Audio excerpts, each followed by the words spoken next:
कि या तो मुसलमान बनो नहीं तो जहन्नुम में जाओ। यानी कि अगर आप मुसलमान नहीं हैं तो कुरान और हदीसों के मुताबिक आपका नरक में जाना, जहन्नुम में जाना ये तय है, चाहे आप कितने भी अच्छे इंसान क्यों ना हो। क्या वाकई में कुरान हदीस ऐसा कहती हैं कि दुनिया में दो तरह के लोग हैं, एक मुसलमान और बाकी दूसरी दुनिया, और जो दूसरी दुनिया है वो नरक में जाएगी, जहन्नुम में जाएगी? देखिए मैडम, ये इस तरह की बातें बिल्कुल जाहिलाना गुफ्तगू है, जाहिलाना बातें हैं। ऐसा कहीं भी कुरान और हदीस में बिल्कुल नहीं लिखा है। अगर कुरान और हदीस में ऐसा लिखा होता तो कुरान सिर्फ मुसलमानों के लिए ही नाजिल होता। हालांकि कुरान इंसान की हिदायत के लिए नाजिल हुआ, इंसानी हिदायत के लिए नाजिल हुआ, और उस कुरान में साफ साफ मजहब की भी आज़ादी है। जिस मजहब में ला इकराह फिद्दीन जैसा जुमला हो कि दीन में कोई ज़बरदस्ती नहीं है, लकुम दीनकुम वलिया दीन जैसी आयत हो, वहाँ पर इस तरह की बातें करना ये सरासर जिहालत पर मबनी है। और कैसे ऐसे लोग आ जाते हैं कि जो कुरान और हदीस पर बगैर रिसर्च किए इस तरह की गुफ्तगू करते हैं कि अगर आप मुसलमान नहीं हैं तो आपका जहन्नम में जाना। भाई, हिदायत देना अल्लाह के इख्तियार में है।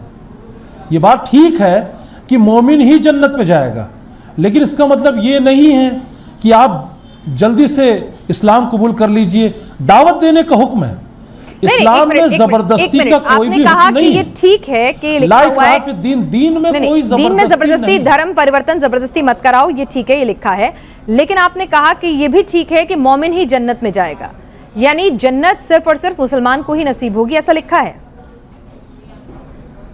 बेशक, तो बाकी सबको क्या? माफ कीजिएगा, माफ कीजिएगा, मैं मुसलमान नहीं हूं तो पूछ लीजिए, पहले तारीफ तो पूछ लेती है आपकी। मोमिन हो बोलते कि मोमिन का मतलब होता है ईमान वाला, जो अच्छा, सच्चा हो, अल्लाह को अपना ईश्वर मानता हो, अल्लाह ताला को अपना ईश्वर मानता हो और सच्चाई पर आमादा होकर दुनिया में जिंदगी गुजारे, वो ईमान है, वो मोमिन है। अगर मैं अल्लाह ताला की बजाय और अगर श्री राम या वाहिगुरु या महावीर जी को मानती हूँ तो क्या मैं एक मिनट सुनिए ना, अगर मैं अल्लाह की बजाय, ठीक है मैं अल्लाह का सम्मान करती हूँ, लेकिन उनकी बजाय मेरी आस्था जो है वो भगवान राम कृष्ण या किसी में भी, या गुरु गोविंद में हो सकती है, किसी में भी हो सकती है, ईसा मसीह में हो सकती है, तो फिर क्या मैं जन्नत में जाने लायक नहीं रह जाऊंगी? क्योंकि मैं अल्लाह का सम्मान करती हूँ पर उन्हें मानती नहीं हूँ, मेरे इष्ट वो नहीं है। भाई साहब का बहुत अच्छा सवाल है कि अगर मुसलमान अच्छे काम करते हुए मर जाता है तो उससे जन्नत मिलती है, जब हिंदू अच्छे काम करते मरता है तो क्या मिलता है उससे, ये इसका सवाल है। भाई साहब, हर एग्जामिनेशन में कुछ ना कुछ शराइत होते हैं। मिसाल के तौर पे मैं जब 10th स्टैंडर्ड पास किया ICSE में सन 1982 में, मेरे 6 सब्जेक्ट थे मुझे पास होने के लिए, minimum 6 subject, English, history, geography, mathematics, science, Hindi, ये 6 सब्जेक्ट थे जो कंपलसरी थे। इसी तरीके से जन्नत में जाने के लिए 4 शराइत है। जन्नत में जाने के लिए सूरह अल असर सूरा नंबर 103 आयत नंबर 1 से 3 तक में लिखा है, वल अस्र इन्नल इंसान लफी खुस्र इल्ला लज़ीना आमनू व आमिलु सॉलिहाती व तवासौ बिल हक़ व तवासौ बिस सब्र। अल्लाह ताला कसम खाते हैं ज़माने की, वक्त की, कि आदमी खसारे में है।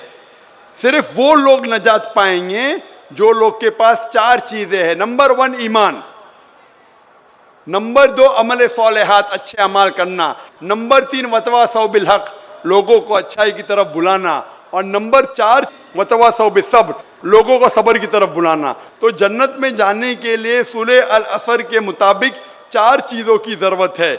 ईमान, मानना कि खुदा एक है, मोहम्मद सल्लल्लाहु अलैहि वसल्लम आखिरी पैगंबर है, बुत परस्ती गलत है।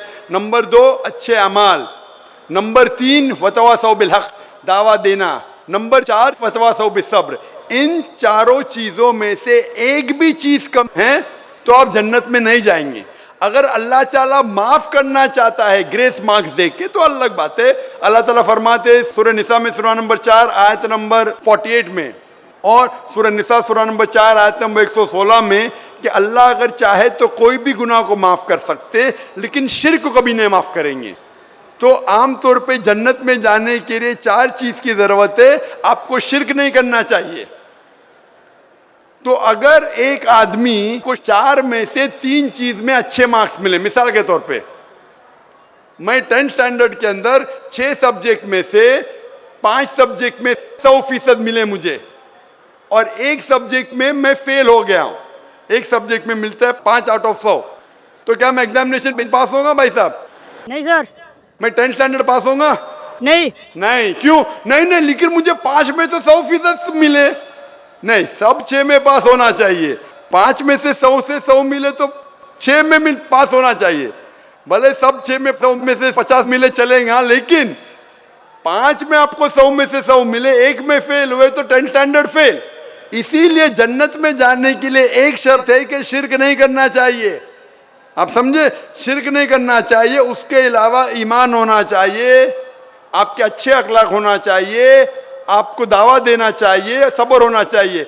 आप बोले एक इंसान अच्छे काम करता है, ना चोरी करता है, मदद करता है, चैरिटी देता है, लेकिन शिर्क करता है, अल्लाह के अलावा, खुदा के अलावा, ईश्वर के अलावा किसी और की इबादत करता है, तो जन्नत में जा ही नहीं सकता है। अपने आप को अगर मुसलमान बोलता है और शिर्क करता है, फिर भी जन्नत में नहीं जाएगा। खाली मुस्लिम बोलने से कोई इंसान जन्नत में नहीं जाएगा। मुस्लिम बोलने के बावजूद उसे शिर्क नहीं करना होगा, ईमान लाना होगा, अच्छे अमाल करना होगा, दावत पेश करना होगा और सब्र की दावत भी पेश करना होगा। ये सब होंगे तो जन्नत में जाएगा, वरना नहीं जाएगा। भाई साहब का सवाल अगर मैं सही समझा कि आप 27वां रोजा रखते हैं या सर। तो क्या गुनाह करते हैं? क्या सर? वही जानना था सर।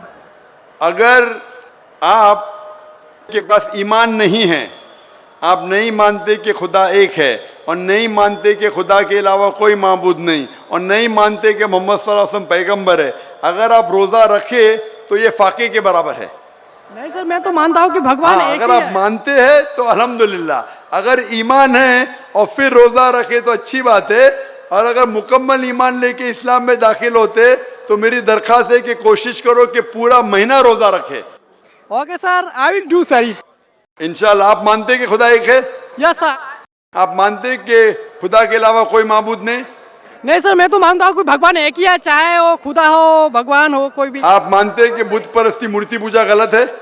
नहीं सर, ये बात नहीं मानता हूँ सर। आप मानते हैं मूर्ति पूजा गलत है या सही है? सर सही है मेरे हिसाब से। आप मानते हैं मूर्ति पूजा सही है? Yes sir. तो अगर आप मूर्ति पूजा सही है मानते हैं, इस्लाम में मूर्ति पूजा करना गलत है, इस्लाम में गलत है, हिंदुइज्म में गलत है, ईसाईयत में गलत है। अगर आप मूर्ति पूजा मानते, रोजा रखे तो कोई फायदा नहीं, ये फाके के बराबर है। आप समझे ना? जब तक आप ये नहीं माने, क्योंकि लिखा है श्वेताश्वतर उपनिषद में चैप्टर नंबर 4 श्लोक नंबर 19 और लिखा है यजुर्वेद में चैप्टर नंबर 32 श्लोका नंबर 3 में, न तस्य प्रतिमा अस्ति, उस भगवान, उस ईश्वर की कोई प्रतिमा नहीं, कोई अक्ष नहीं, कोई मूर्ति नहीं, कोई पिक्चर नहीं, कोई पेंटिंग नहीं, कोई फोटोग्राफ नहीं, कोई स्टैच्यू नहीं। तो अगर स्टैच्यू नहीं है, मूर्ति भगवान की नहीं है और आप मूर्ति पूजा कर रहे, मतलब भगवान के अलावा किसी और की पूजा करे, तो गलत है, ये गुनाह है। तो आप स्वर्ग में कभी भी नहीं जाएंगे, जन्नत में कभी भी नहीं जाएंगे, चाहे आप अपने आप को मुसलमान भी बोलो, कोई फायदा नहीं। जब तक आप ये नहीं माने मूर्ति पूजा गलत है, आपको मुस्लिम बोल के कोई फायदा नहीं। नहीं सर, मैं तो दिल से मानता हूँ ना सर। नहीं, दिल से मानते कि मूर्ति पूजा गलत है कि सही है? सही है सर। तो सही है तो कोई फायदा नहीं। आप अपने आप को मुस्लिम बोलेंगे और शहादत देंगे तो भी कोई फायदा नहीं। आप और तहकीक करो और किताबें पढ़ो, जब आपको यकीन हो जाएगा कि मूर्ति पूजा गलत है, फिर ही आप अपने आप को इस्लाम में दाखिल करो, नहीं तो कोई फायदा नहीं। जब तक आप मूर्ति पूजा जिंदगी से नहीं निकालेंगे, कुरान में लिखे सूरह निसा सूरह 4 आयत नंबर 48 और सूरह निसा सूरह नंबर 4 आयत नंबर 116 में कि अल्लाह ताला भगवान ईश्वर कोई भी गुनाह को माफ कर सकता है, लेकिन शिर्क, मूर्ति पूजा को कभी माफ नहीं कर सकता है। तो ये जब तक आपकी जिंदगी में कोई फायदा नहीं, रोजा रख के कोई फायदा नहीं, नमाज पढ़ के भी। मेरा नाम तोपूपाल है, मैं मेघालय से आया हूँ। मेरा सवाल है, हम लोग श्री कृष्ण को सबसे बड़ा भगवान मानते हैं, जब हम हिंदू शास्त्र पढ़ता हूँ, उन शास्त्रों में लिखा है कि श्री कृष्ण ने शंखचूड़ के बीवी तुलसी देवी को बलात्कार किया, तो क्यों हम एक बलात्कारी को भगवान माने?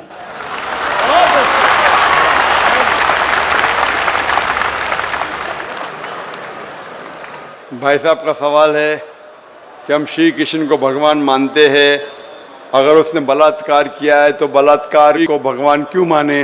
भाई साहब, जैसे मैंने कहा कि मैं हिंदू धार्मिक किताब पढ़ चुका हूँ, वेद पढ़ चुका हूँ, महाभारत पढ़ चुका हूँ, रामायण पढ़ चुका हूँ, और मैं जब पब्लिक में प्रचार करता हूँ तो मैं ऐसा प्रचार करता हूँ, अच्छी बातें कहता हूँ, पढ़ता हूँ सब कुछ, यकसानियत की बात करता हूँ और कहता हूँ, इख्तिलाफ की नहीं करता हूँ। आपने जो सवाल पूछे कि क्यों मानते, मैं आपसे पूछूंगा आप क्यों मानते?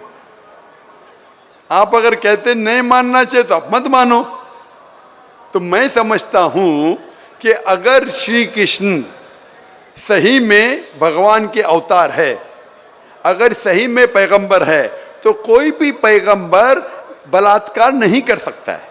सर लिखा है तो बोई में लिखा है, किताब ग्रंथ में लिखा है। भाई साहब, मैं जानता हूं, मैं आपका जवाब देता हूं, मैं जानता हूं, मैंने नहीं कहा कि आप गलत कह रहे, मैं आपको कह रहा हूं ना। मिसाल देता हूं मैं, लूत अलैहिस्सलाम कुरान में लिखा है कि अल्लाह के पैगंबर है, ठीक है, लेकिन श्री कृष्ण अल्लाह के पैगंबर है, कुरान में नहीं लिखा है। लेकिन अल्लाह के रसूल फरमाते हैं कि इस धरती पे 1,24,000 पैगंबर भेजे, नाम से 25 है, उन 25 में से एक का नाम लूत अलैहिस्सलाम है। जब मैं बाइबल पढ़ता हूं, बाइबल में लिखा है कि लूत अलैहिस्सलाम ने जिना किया अपनी बेटियों के साथ, जो आपके शास्त्र में लिखा है उससे बड़ा गुनाह लिखा है बाइबल में। तो मैं क्या कहता हूं, वो बाइबल में गलत लिखा है। लूत अलैहिस्सलाम पे मैं इल्जाम लगा ही नहीं सकता हूं, क्योंकि लूत अलैहिस्सलाम अल्लाह के पैगंबर है। अब समझ गए ना? तो मैं कहता हूं कि वो चीज जो बाइबल में है वो मिलावट है। अल्लाह के पैगंबर कभी भी अपनी बेटियों के साथ जिना नहीं कर सकते। तो मैं कहता हूं लूत अलैहिस्सलाम पैगंबर है, लेकिन वो चीज गलत है।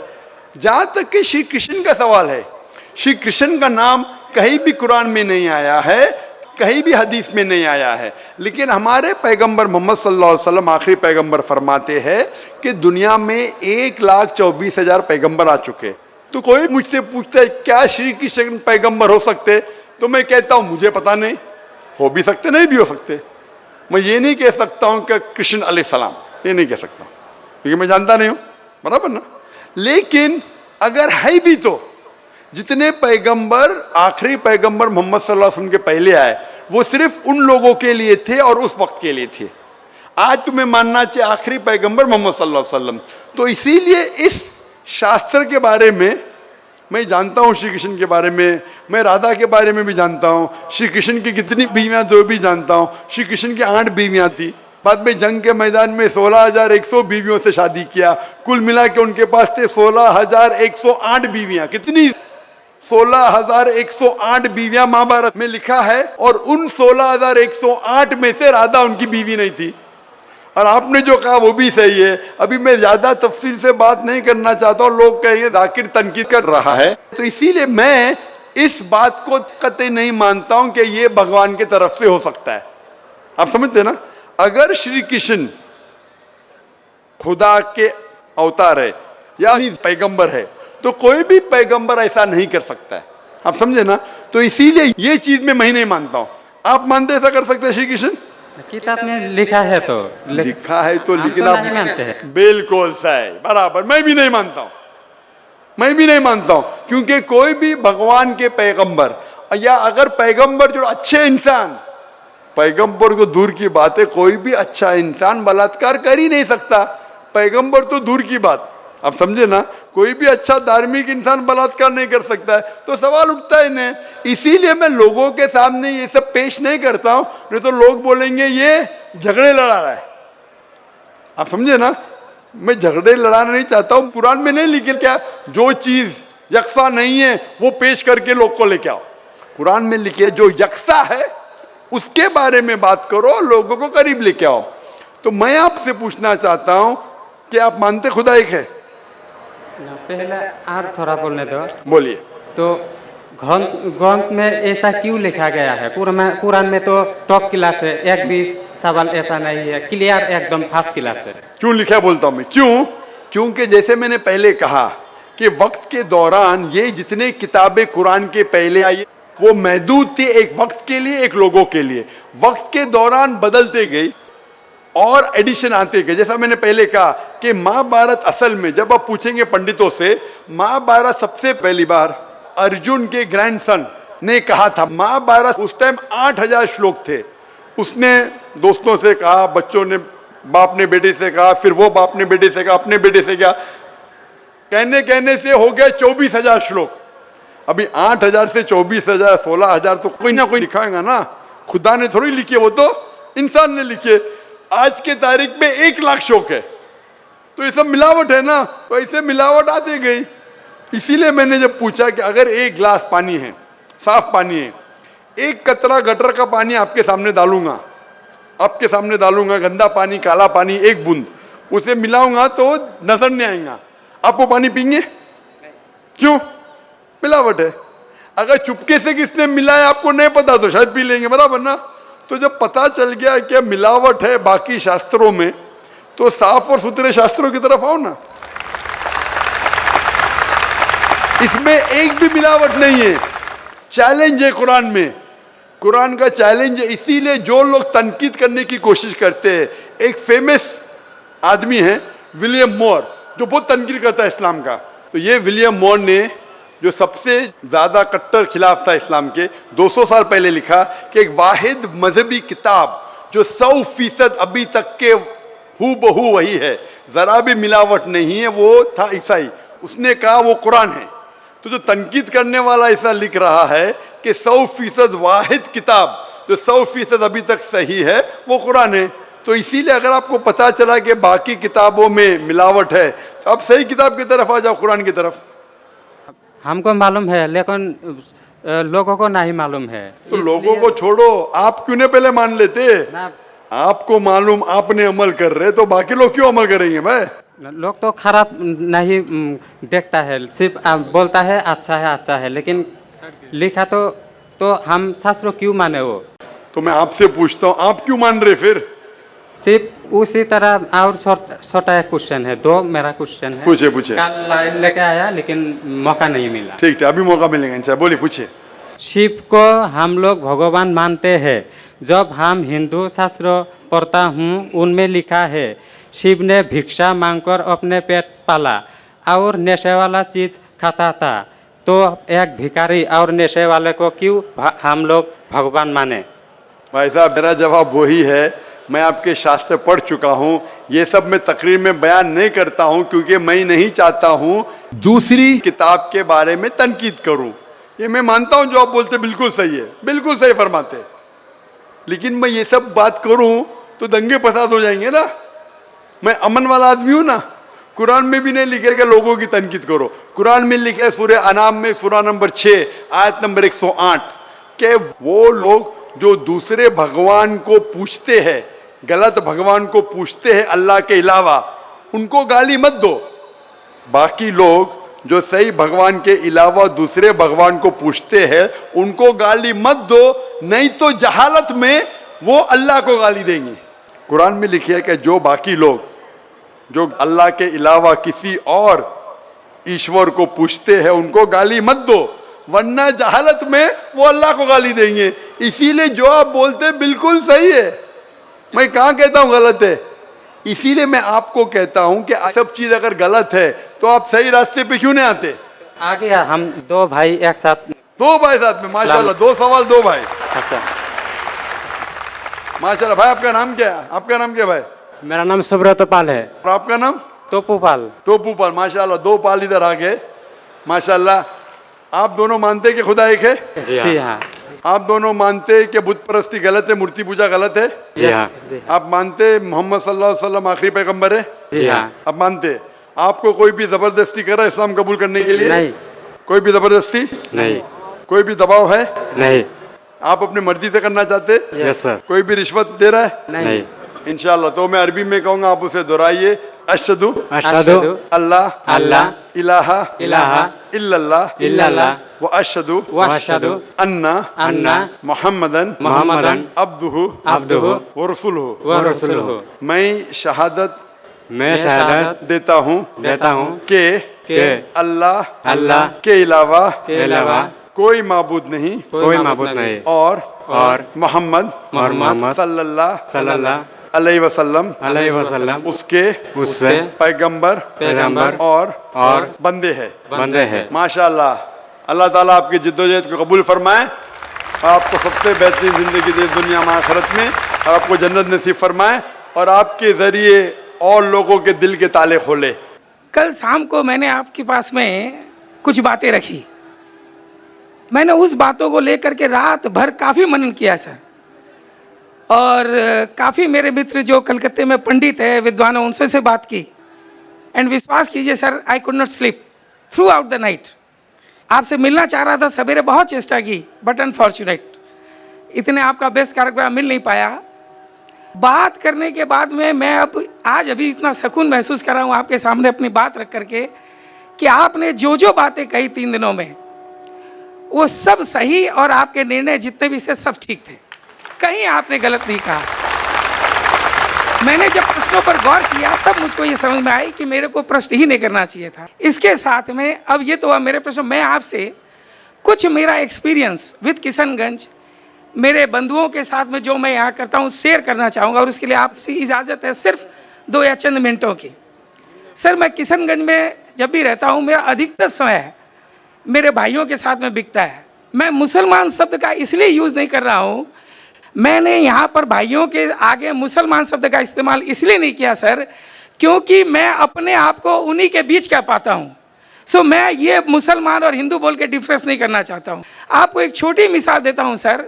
हमारे यहाँ पर सैयद मजरुल हसन जी हैं, उनके रमज़ान के पवित्र महीने में हम यहाँ पर एक आयोजन करते हैं इफ्तार का। विश्वास मानिए सर, उस समय इतना पवित्र वातावरण रहता है यहाँ पर, और इतनी खुशी लगती है, उसका पूरा दायित्व मजहर भाई हम लोगों के ऊपर दे देते हैं, हमारे और भी हिंदू मित्र हैं उनके ऊपर में देते हैं। और जब 5 बजे की नमाज होती है और उसके बाद का जो समा रहता है, वो देखने के बाद में जब हम उन्हें इफ्तारी कराते हैं सर, तो विश्वास कीजिए मुझको लगता है कि मैं उनमें से एक ही हूँ, मैं अलग नहीं लगता हूँ। इतना अच्छा पवित्र वातावरण उसमें। आज मेरे यहाँ पर बीइंग एन हिंदू, इवन अगर मुझे बोला जाए तो गुफरान भाई, शंभू भाई, मैं किन किन का नाम लूँ सर आपको, पप्पू भाई, हिंद मुस्लिम भाई, इतने भाई हैं मेरे, सब भाई हो जाते हैं। तो मैं इतना वातावरण अपने को पाता हूँ उसके साथ में। अभी छोटी मिसाल देता हूँ सर, आपने जो बीड़ा उठाया है हिंदू अलग दूसरे कास्ट में गलत धारणाओं को दूर करने का, उसके प्रयास में मैंने भी एक काम किया। एंड मैं इसलिए बोल रहा हूँ उसको कि अभी मेरे लड़के की शादी थी, मेरे समधी नेचुरली हिंदू हैं, उनके मन में काफ़ी गलत धारणाएं बैठी हुई थी। मेरे यहाँ से कुछ मेरे खास मित्र बंधु वहाँ पर गए, and let me tell you, 3 दिन उनके लौटने के बाद में उन्होंने मुझको फ़ोन किया, बोले भूतरा जी आपके जो मित्र यहाँ पर आए थे उनसे मिल करके केवल उनकी प्रेजेंस से और उनसे थोड़ी बातों से हमारी काफ़ी धारणाएं दूर हो गई। अब मैं उनके प्रति कभी भी मेरी कोई ऐसी बात नहीं रहती है जिससे, जैसे मसलन मान लीजिए मांसाहारी, थोड़ा इस तरह का उनका एटीट्यूड था। लेकिन जब उन्होंने देखा तब उन्होंने मतलब ये कहा, बोले कि इतने बढ़िया व्यवहार और इतनी बड़ी नेकी भाईचारा का व्यवहार, बहुत खुश हुए। तो मेरा कहना ये सर, इस्लाम के प्रति मेरी ये अच्छी धारणा है कि आज ये भाईचारा और ये फैलाने में बहुत बड़ी सार्थकता होती है इस्लाम में। और मैं तहे दिल से आपका स्वागत करता हूं सर। एंड मेरे पास में अब कोई क्वेश्चन नहीं रह जाता सर, आपकी salute to you sir, thank you. माशाल्लाह भूतरा साहब माशाल्लाह करीब भाइयों में से है, और कल रात को वक्त की तंगी होने की वजह से उनने 3 सवाल किया था और मैं चाहता था जवाब दूं, लेकिन जहाँ तक ये लॉ का सवाल है कि 10 बजे ख़त्म होना चाहिए, इसे ख़त्म करना पड़ा। तो मैंने उनसे कहा कि पहला मैं आपको मौका दूंगा, एक नहीं 3 सवाल पूछने का। लेकिन भूतरा साहब ने कहा कि पूरी रात नहीं सोई, उनने कोशिश की, पंडितों से पूछे और चेक किया जो मैं चाहता हूँ, और उन्हें इत्मीनान हो गया कि जो भी मैंने कहा सच कहा माशाल्लाह।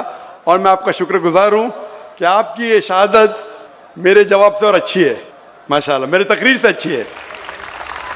और यही मेरा हमेशा फ़लसफ़ा रहा, मैं कभी भी नहीं चाहता हूँ कि हिंदू मुस्लिम में कभी भी भेदभाव हो या कभी भी आपस में नफरत हो।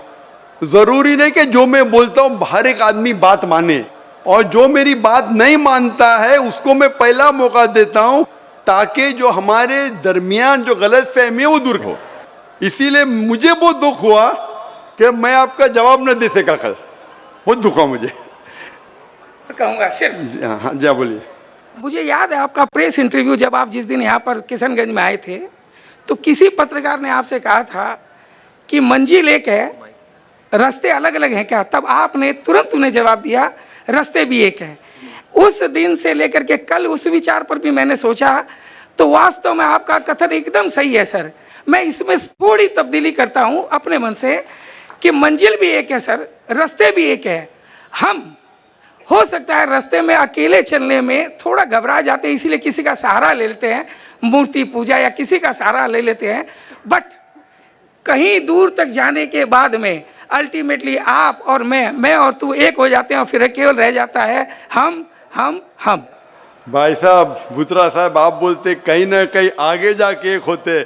मेरी ख्वाहिश है कि यहाँ से एक हो, अगर यहाँ से एक हो जाए ठीक बात, तो बात ही कुछ और है। थोड़ा डर लगता है सर। मैं चाहता हूं कि आपके साथ में ज्यादा वक्त बिताऊं, कहीं आगे जाके एक हो तो बहुत दूर हो जाएंगे, कभी हम रहे ना रहे। मेरी ख्वाहिश है कि हिंदू मुस्लिम यहाँ से एक हो। सर ऐसा है, हम आपके बनस्पत हो सकता है थोड़े कमजोर दिल के हो सर, रहने कमजोर इंशाल्लाह, इसीलिए हमें किसी सहारे की दरकार पड़ती है। अब बाकी कहीं ना कहीं हम मिलते जरूर हैं सर आपसे। बहुत बहुत शुक्रिया। और जो आपके पहले जो भाई साहब ने सवाल भी किया था, जो जैन साहब थे, लोग को कभी कभी बुरा लगता है, मैंने ये कहा भाई आप भी मेरे कुरान में से कुछ ऐसी चीज बताओ जो आपके भगवत गीता, आपके वेद से मिलते, वो मैं 100% मानूंगा। मैं डबल स्टैंडर्ड नहीं हूँ, लोग को लगता है क्योंकि मैं इससे बात करता हूँ, लेकिन जो लोग तहकीक करते वो मेरे करीब आते, जो लोग तहकीक नहीं करते वो हो सकता है मुझसे दूर जाते। लेकिन अक्सर जितने गैर मुसलमान मेरे तकरीर सुनते हैं, अक्सरियत में बोल सकता हूँ कि मोर देन 80%, अल्हम्दुलिल्लाह 80% से ज़्यादा, अभी वो 90 है क्या 85 वो मैं नहीं कह सकता हूँ, या 95 है, लेकिन 80% से ज़्यादा माशाल्लाह जितने गैर मुसलमानों से मिलता हूँ, हो सकता है 90% से ज़्यादा, वो जब जानते हैं कि मैं डोगलेपना नहीं करता हूँ, जैसे बाकी जितने धार्मिक के हैं, धार्मिक प्रचार करने वाले, मैं बोलता हूँ आपने ये कि आप मानेंगे नहीं मानते, मैं कहता हूँ कि धार्मिक किताबों पे अमल करो, और जो यकसा है कम से कम उस पर अमल करो, जो डिफरेंस है वो बाद में। क्योंकि जो आपने कहा मैं भगवत गीता से भी कोट कर सकता था, क्योंकि भगवत गीता है वो निचोड़ है वेद की, और भगवत गीता में भी चैप्टर नंबर 7 वर्स नंबर 20 में लिखा है क्या all those whose intelligence has been stolen by material desires they worship demigods. मतलब जो लोग की भावना पैसे से खींची जाती है वो लोग गलत खुदा की इबादत करते हैं। आप आगे पढ़ेंगे Bhagavad Gita chapter number 7 verse number 21, 22, 23 में श्री कृष्ण कहते हैं कि जो लोग गलत भगवान की पूजा करते हैं फिर भी जो एक ईश्वर है उनकी चीज को मान लेता है, उनके दुआ को कबूल करता है, लेकिन जो गलत ईश्वर की पूजा करते हैं वो गलत जगह जाएंगे, जो सही एक ईश्वर की पूजा करते हैं वो सही ईश्वर के पास आएंगे। अब इतनी छोटी तकरीर में मैं वेद भगवत गीता सबका तो मैं नहीं दे सकता हूँ। एक मेरी तकरीर है similarities between Islam and Hinduism, Islam and Hinduism में यकसानियत। अगर मैं सिर्फ हवाले दूंगा मोहम्मद सल्लल्लाहु अलैहि वसल्लम का जिक्र तो 1.5 घंटा लगता है। सिर्फ मैं तौहीद का जिक्र करूंगा एक भगवान का, वेद में भगवत गीता में, भगवत गीता भी पढ़ चुका हूं, लेकिन मुमकिन नहीं क्या एक छोटे से सवाल जवाब सेशन में मैं सब कहूं। तो इसीलिए मैं बहुत खुश हूं कि आपने मेरा काम आसान किया, आपने खुद तहकीक की, और मैं चाहता हूं कि जिस तरीके से बुत्रा साहब ने जो तहकीक किए, मैं चाहता हूं कि जितने यहाँ गैर मुसलमान हैं वो भी तहकीक करें अपनी धार्मिक किताब के बारे में। इंशाअल्लाह हम सब इंसान एक हो जाएंगे और एक ईश्वर की इबादत करेंगे। बहुत बहुत शुक्रिया। अस्सलाम वालेकुम नाज़रीन, उम्मीद है कि आप लोग सब खैरियत से होंगे। तो नाज़रीन ये थी हमारी आज की वीडियो। इस वीडियो में तो आपने देख ही लिया कि इस हिंदू औरत ने कहा क्या जन्नत में सिर्फ मुसलमान जाएंगे, हिंदू नहीं जा सकते, जो भगवानों को मानते हैं वो जन्नत में नहीं जा सकते। तो दोस्तों डॉक्टर जाकिर नाइक का बेहतरीन सा बयान तो आप लोगों ने सुन लिया। डॉक्टर जाकिर नाइक ने बड़े डिटेल से समझाया कि अगर आपका ईमान सच्चा है तो आप जाएंगे, अगर आपका ईमान सच्चा नहीं है, आप एक मूर्ति पूजा करते तो आप बिल्कुल भी नहीं जा सकते। तो दोस्तों डॉक्टर जाकिर नाइक का बेहतरीन सा बयान तो आप लोगों ने सुन लिया। उम्मीद है कि आपको उससे कुछ ना कुछ ज़रूर सीखने को मिला हो। और दोस्तों इस बारे में आप भी अपने राय का इजहार कमेंट सेक्शन में ज़रूर कीजिए और डॉक्टर जाकिर नाइक के बारे में भी अपने राय का इजहार कमेंट सेक्शन में ज़रूर कीजिएगा। दोस्तों वीडियो कैसी लगी, वीडियो को लाइक और चैनल को सब्सक्राइब करना बिल्कुल ना भूलिए। मिलते हैं नेक्स्ट वीडियो में, तब तक के लिए अल्लाह हाफिज़।